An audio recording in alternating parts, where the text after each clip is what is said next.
Okay, guys. My name is Prashant. Basically, I work for this BBC Worldwide as a software developer in Kent Science Park.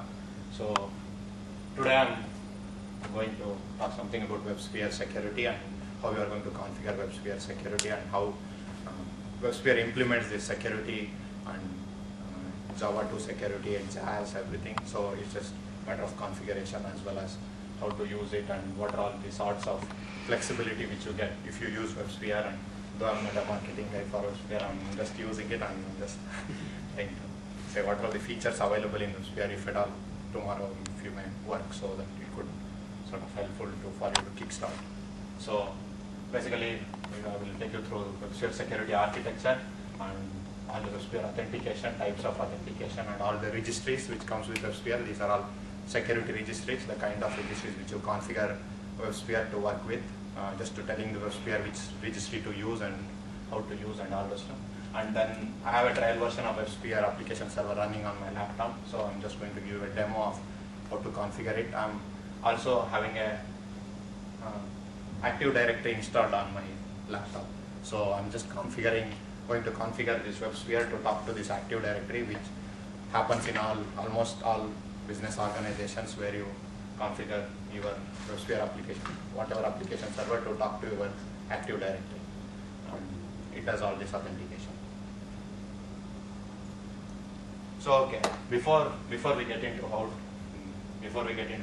talk too much about security, we basically need to analyze why do we need to secure our applications at the first point. Like obviously nowadays lots of organizations are spending too much money into securing their applications and all those firewalls and putting security at each and every level in their application layers, like web layer, EJB layer, and database layer, MQ, messaging everywhere. So basically we just need to understand that whether the cost of, as I mentioned, whether the cost of security breach is like, we need to estimate what's the cost of the security breach, and also we need to estimate how much it costs us to secure our application, so that end of the day we should not reach a scenario where I've spent millions of dollars securing my application and what I'm securing is nothing, like it's just thousands of dollars, something like that. We should not be securing too much. Actually we do face the same problem when we are securing our applications in our organization. Like a lot of people came with suggestions that okay, I need to put security in messaging, I need to put security in database, I need to put security in web layer. So lots of security may also hamper your performance. Like everywhere it's securing the application, and everywhere you are transmitting data over security layer. So that's what we basically need to analyze the risks in the security, and also we need to analyze where we can get the security threat, whether it's among our internal, it may come up with the employees working in our own organization. And if we are going to expose our application to World Wide Web as a web service, then it takes a different perspective altogether. Like how exactly people, like obviously since it's exposed to as a web service, then we may need to analyze that security features as well. So I will take you through what are all the options available for securing your web service as well. So okay, now coming to the WAS security architecture. So WAS actually it provides three forms of authentication. One is user ID password, which obviously everyone is familiar with, just giving your username password. And the second one is client certificate, which is obviously HTTPS and giving certificate to the client, signing it and all those stuff.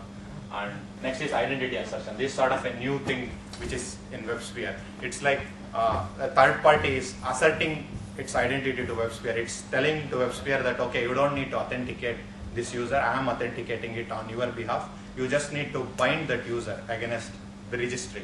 You don't need to validate the password because I'm already doing it. So you don't need to check anything, I'm asserting you the identity.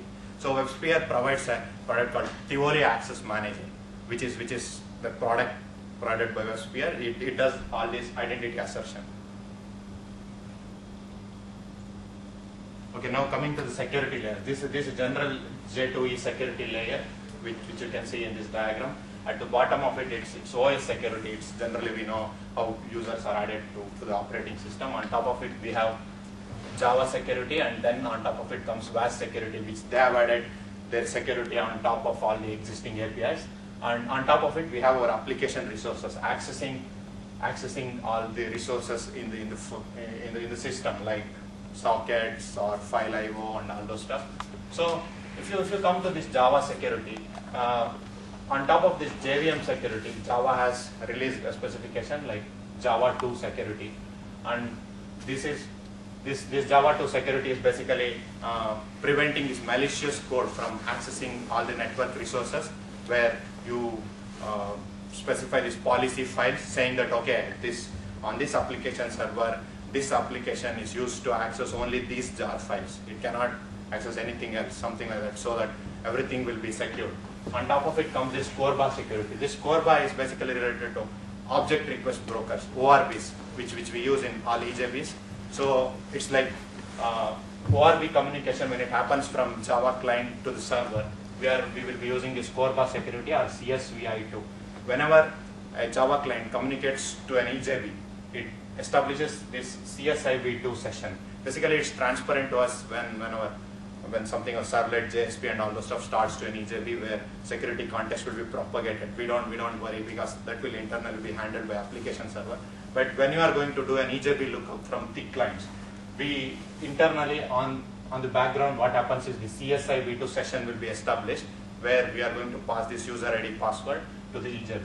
On top of it comes this J2 security API, which has all this JAS and all those stuff which everyone uses, like handlers, JAS handlers, and all this stuff. And then VAS has built their own API on top of this Java 2 security API, where with their own JAS custom handlers used to handle user security and all those stuff, which I will be showing you at the last of this presentation, how to configure it and how to use it. And these are just the application resources. I have just denoted them as HTML, servlets, JSP, CJBs, and this is something like administration interface as well as JNDI and all those stuff, how they will be accessing the security.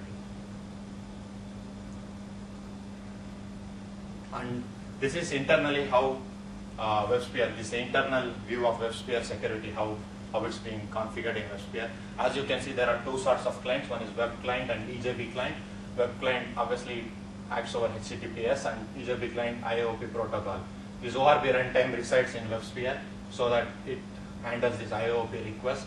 And you have something called Web Authenticator module in the WebSphere, which talks to this Trust Association Invocator, which is, again, as I mentioned, is some new concept in WebSphere, where they have these TI modules which are being used, and which talks to any access manager, like, for example, Tivoli Access Manager and SiteMinder and all those stuff.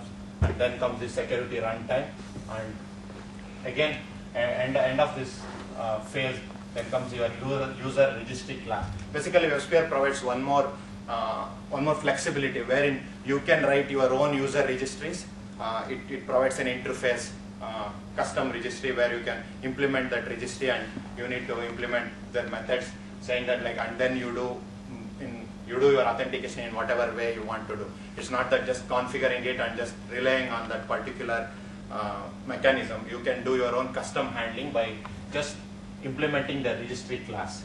And otherwise, you can just configure it against any LDAP user registry, like Active Directory or any LDAP servers or operating system registry and around those stuff.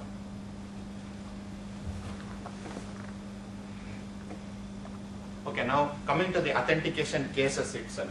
Like, as I mentioned, there are three sorts of authentication. One is web client, where you authenticate using form-based logins and this basic authentication and all those stuff. The next one is EJB client authentication, which is again CSIV2 layer authentication, where your username password will be validated. And next comes this web service authentication, which is very new in Java. This is basically web service group has released this WSS4J. This is web service security for Java. This is a new specification which is released by web services group, where you send your username password in a different SOAP header called WSS token, where you send your username password, which will be encrypted. So this is being implemented by all application servers which say that they are web services compliant and they have provided this web service security. And on top of it, the main thing is WebSphere provides you adding your own custom JAS login modules. These JAS login modules are used for your custom authentication and authorization, where you have some sort of custom modules built in, and you can just plug it in on top of WebSphere login modules. Next, now expanding on this web client authentication. So as I mentioned, like, it uses user ID password for this basic or form-based login.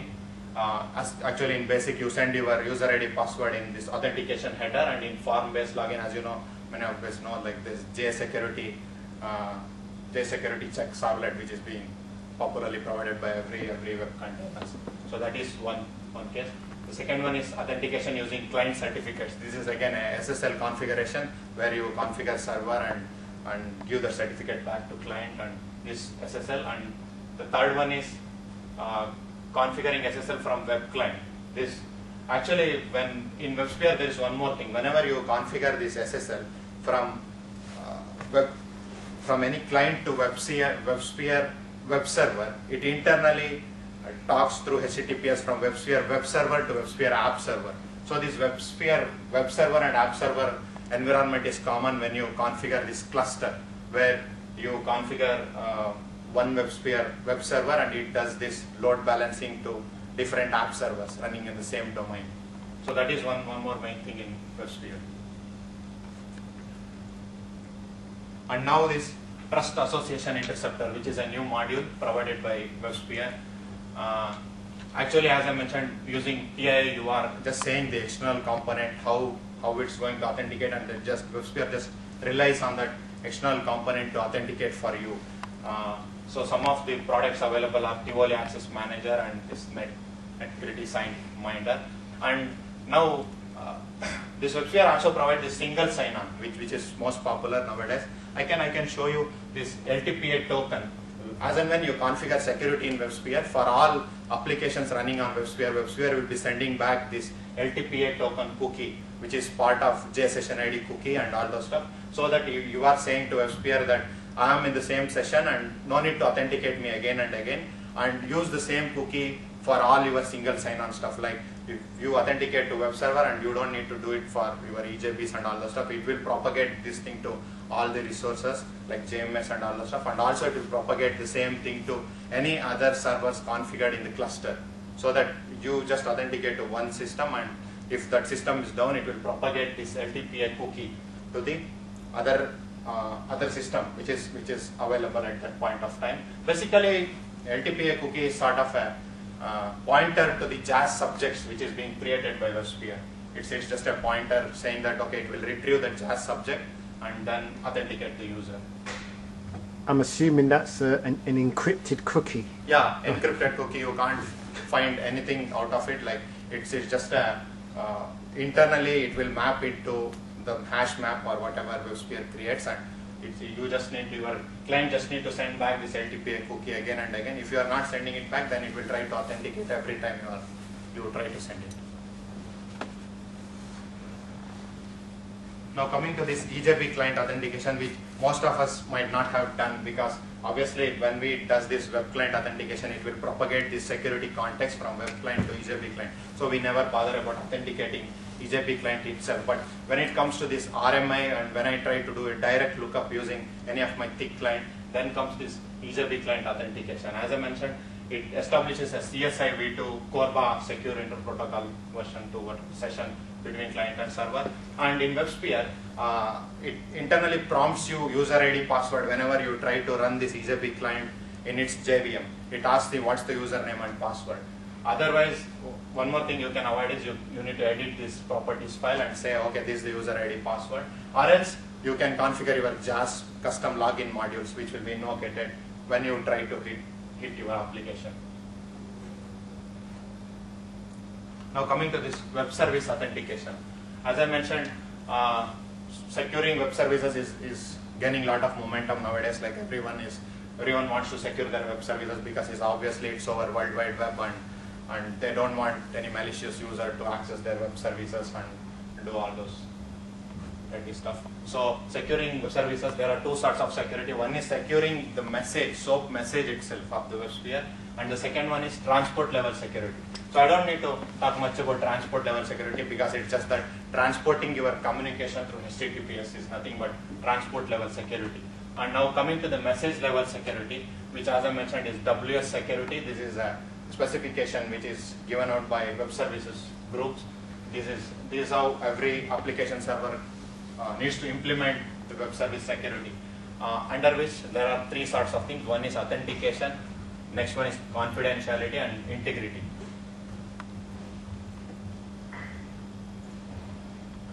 Now I'm going to briefly describe what exactly resides in a SOAP envelope. If any of you have used WebSphere, and in the SOAP envelope, basically SOAP bodies is whatever custom message you are going to send it. And in the SOAP header, apart from all your other SOAP headers, you are going to send some extra security headers.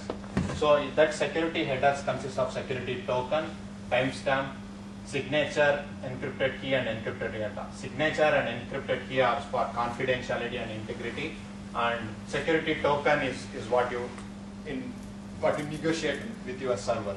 So this is all sent in SOAP headers. This is something called WSS token, which will be internally done by WebSphere when you use the rational application developer. It's just a configuration. You don't need to build any SOAP envelope or SOAP header by yourself. It will be just done. You just need to configure it. Now coming to this authentication, username and password information is stored in the message. It's basically, it's also known as basic authentication. As you know, it's like authorization header. It's one sort of authentication, but again the new thing which has come up nowadays, it's WSS security token, which is very much similar to basic authentication, which uses base64 encoding again, and that's it. Other form are just the digital signatures, ID assertion, LTPA, all those stuff which WebSphere internally provides. You just need to configure it whatever you want to do. The next topic is integrity. Integrity is basically we want to make sure that no one illegally modifies your message while it transmits over the web. So this is provided by this XML digital signatures on your SOAP message, so that you sign the message and the other one has this key for this message, and he will verify it by just verifying that key. So this is also again provided internally by WebSphere. We don't need to use any sort of external libraries or external stuff. It's just that you are going to configure it to use this integrity. Again, we need to basically make sure that before we apply all these techniques, whether they are really worth doing so. Like, you don't want to do authentication, integrity, and security, everything. You don't want to apply everything so that it would be like a lot of laborious process to decode that message back on the other. So we need to make sure that everything works like whatever we want to do and select the best one which is needed. So say for example, for our intranet applications, we just need authentication should be more than enough, because no one would be accessing your web services from outside. So we need to find a right balance between all our security stuff. Next, this is confidentiality. It's basically like in this sort of authentication, I will be signing a particular bit of the message. I will be encrypting the a particular bit and make sure that only authorized recipients can read it. So confidentiality actually is provided by XML encryption. So you are going to encrypt the whole body or just a bit of these headers and all those things, so that only the other side, party listening on the other side, knows how to decode it. So again, actually how this tells you how WebSphere basically does this authentication and how it stores your information. As I mentioned, it creates a JAS subject for each and every authenticated user, and it stores against this LTPA token, which is its own way of generating, identifying the user, and it's sort of a key to the table which it generates. And actually LTPA token is encrypted and it has only finite lifetime. This is one more important thing. Like, you cannot use that LTPA token, just transmit it to some other user and make them to use it. So it has only finite lifetime and it has all the user related information. After some time this LTPA token expires and you just need to relog in. Again, there's a configuration thing. You can just configure it so that every time you relog in. Now coming to this Java 2 security, which is being given by this Sun, which is basically, as I mentioned, this Java 2 security is used to secure your system resources, and the main thing is this Java 2 policy file, which is like which you are going to feed it to any of the code which you are going to use. It basically I can just show you how it looks. See, here I have something like some policy file which I use for my WebSphere. It's like you can grant your security to each and every bits and pieces of your application. Like say you mention this file colon whatever your jar file name. Here I mention it as an application, which means that this policy file applies to my whole application, which includes web modules, EJB modules, everything. But you can specify for your individual jar file. Then I will say, okay, now in my case, I just want to give all permissions. So read, write, modify everything to all my class files so that it can access every system resources. Otherwise, and also now coming to this socket permission, which here I am telling that, okay, for port 389 you can just connect, which means that it's basically for my LDAP, which will always be listening at port 389. I am just saying that, okay, connect permission is given, only connect, you can't do anything much like read or write. And then I am giving runtime permission as modified thread. So this is the was.policy file, which whenever you configure your security, you definitely need to feed this was.policy file to WebSphere. Otherwise, it won't work because it never knows like which Java, which class files, which method calls you are going to make. Basically, it doesn't work. So you just need to give all the permissions to each and every bit of your code, and also each and everything in your port name and all those stuff.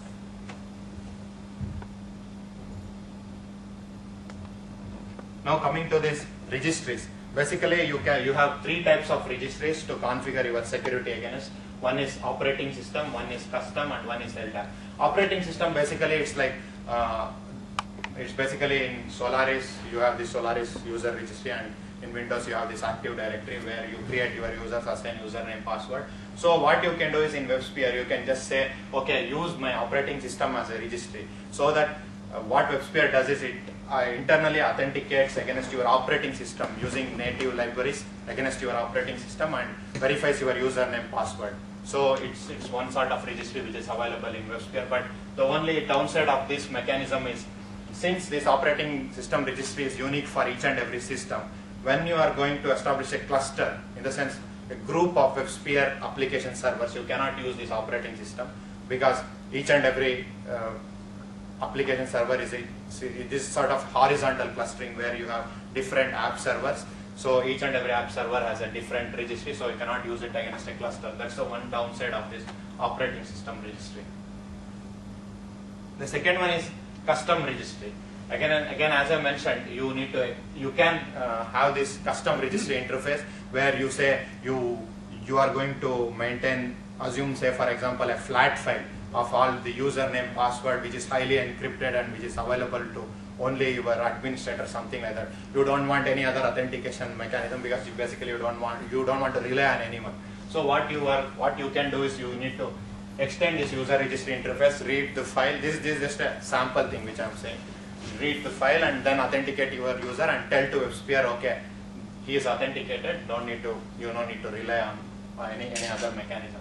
The final and foremost, which is most popular approach in enterprise systems nowadays, is LDAP user registry, where you just configure it against any LDAP servers available like Microsoft Active Directory, Novel, LDAP, all those stuff. So which people just configure it against they specify just username and the port and just leave it. It will just find out everything. There are set sort of properties which comes in WebSphere. It internally understands this LDAP on Active Directory, every protocol. You just need to specify it and it will authenticate against LDAP. You don't need to handle much.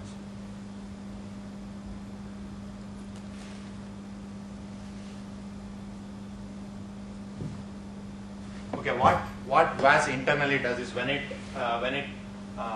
tries to verify against the user registries, what it does is it obtains the full user information and also full group information. This group information is basically useful when you configure this EJB security, where you specify roles, where you associate roles, where you map your roles to groups. So that user group WASP tries to get this user group information whenever you configure your EJBs to say map user roles to groups. So that sort of thing WASP does. Basically what it does is it just tries to bind, LDAP bind. Basically your Microsoft Active Directory or wherever you go, it doesn't give you password to any of these properties. What it does is it just tries to bind using the password, so that if bind is successful, it says okay, password is authenticated. There is no way where you can get the password using some of the APIs in LDAP service. So now this is the overall architecture of WebSphere and how things are placed in the WebSphere. So this H means it communicates through HTTP, W means internal WebSphere protocol, L means LDAP, and M means JMS. So yeah, I think that's it.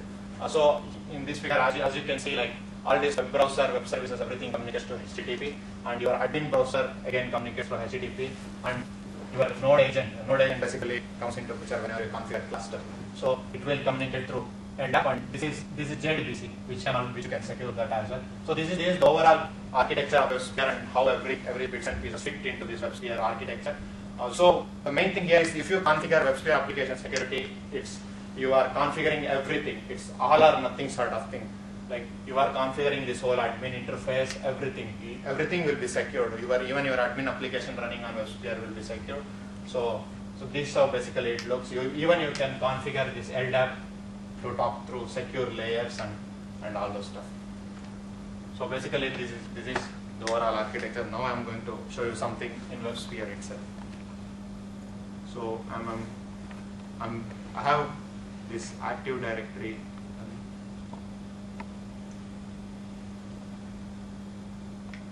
So this is the Active Directory application mode which Microsoft provides. If you go here, so I have configured 2 users like Prashant or whatever, some users. This is how your user ID will be there whenever you log into your Windows, where they have this Active Directory forest and all those stuff, where your username will be present in your organization domain. Basically here you have C equals Microsoft and all those stuff. Basically in your case it may be organization equals Oracle, or organization is equals IBM, and all your users will basically be nodes here. So each and every user has this distinguished name where you can travel through the tree and all those stuff. So basically what I have done is my sample application connects to this local LDAP and verifies the username password. So you can reset the password here. You can just say reset password. So I'm not going to do it now. So here is this WebSphere console. One more thing is like internally WebSphere runs all its secure communication through 9043 port, and that's a default port. So whenever you try to log into the normal thing, it will just redirect you to the security.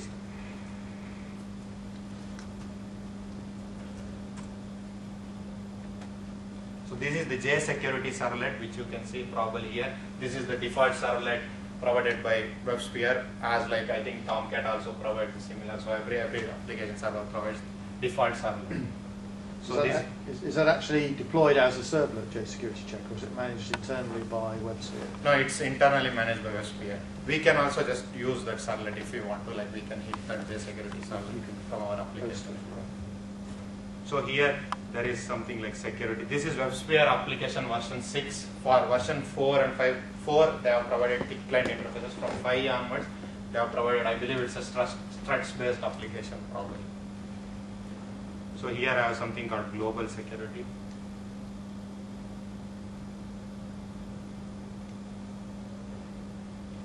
So here I have just enable global security and enforce Java 2 security, and then I will say my active authentication mechanism is LTPA. This is simple WebSphere authentication mechanism which was there in version 5 whenever this JAS and all those stuff was not there. It was just using its own mechanism. Nowadays, like it's using LTPA. And active user registry, again it specifies, as I mentioned, 3. One is local OS, custom, and LDAP. So I have specified it as LDAP. And now coming to this, there are some configuration which I have used against LDAP. So these are specific things. My server user ID and type is custom. See, it provides a lot of different LDAP servers like eDirectory, Active Directory, Sun1, Tivoli Directory Server. So whenever you select something, those properties will be set automatically here. In the sense, it will just set this user filter and how basically this information shows how it's going to search in that LDAP repository. It will set user filter, group filter. It's sort of a regular expression sort of stuff where it matches that particular user group ID and how we are going to select this group member of that particular group, all those stuff. So this is how I have set it to Active Directory. And so again, here you can see JAS configuration, where this J2C authentication data is one more important thing, where you use this J2C authentication data to specify username, password for all your JDBC resources, JMS resources. You just specify a new J2C authentication data and associate with all your resources. As I mentioned, this JDBC and JMS providers and all those stuff. So again, authentication mechanism is LTPA. Here is this trust association interceptor, where I can configure any interceptor to use with my WebSphere. Basically, I'm saying if I configure any interceptor, it's saying I'm going to do this trust association. You don't need to do password validation. I'm going to provide this thing for you, something like we are saying to WebSphere.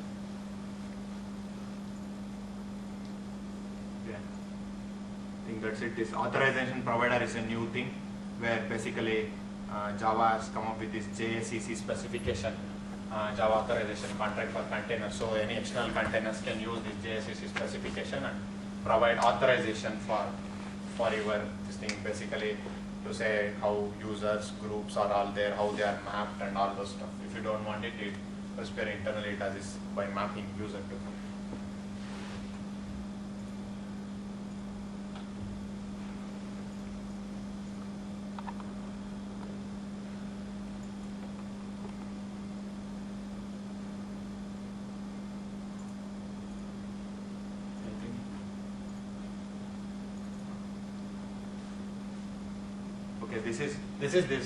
I've just captured this response which WebSphere, secured WebSphere app server sends back to any client. Basically, as you can see, I'm just captured this header from my application, basically because I cannot deploy anything on my local thing. So apart from this JSession ID cookie, it sends back this LTPA token, which is basically a huge number or whatever. It's a pointer. So every time your application needs to send back the same cookie, it will be this internally handled. And this is some connection demo, which is I am setting it internally. So that's an application specific. Apart from that, this is the cookie which WebSphere sends back along with this JSession ID cookie.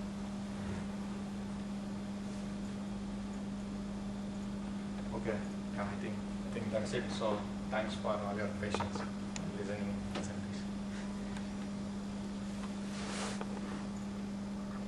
My own custom login modules, for instance. So they've all got very similar kind of mechanisms. It's just interesting to see how someone else is doing it, so to speak. Yeah.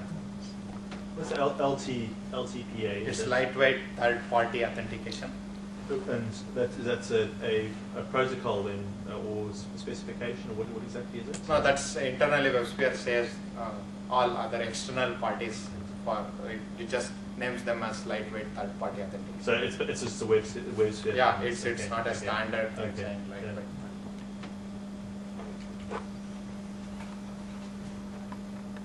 Ajax renderer that will produce the necessary Ajax or JavaScript or whatever code. So on just changing the renderer, I can switch on between whether it's Ajax enabled or normal one. It's more, to be Ajax enabled, you need a component that is aware of those events as well. So from the JSF programmer's point of view, they've just got more events they can react to. So, I have not only got a value change event, I've also got a key pressed event, for instance. Not a JavaScript key pressed event, but on the server, I get a key pressed event. The actual implementation as to how that event gets sent from the client UI back to the middle tier is immaterial as far as the component consumer is concerned. So it does make it very easy to produce very rich components which you can program to and adapt to very easily. So that's why it's such a nice model, because you don't have to learn new stuff in order to start using Ajax components. What are the default renderers that come with this? Because I've started using a sure, to be honest.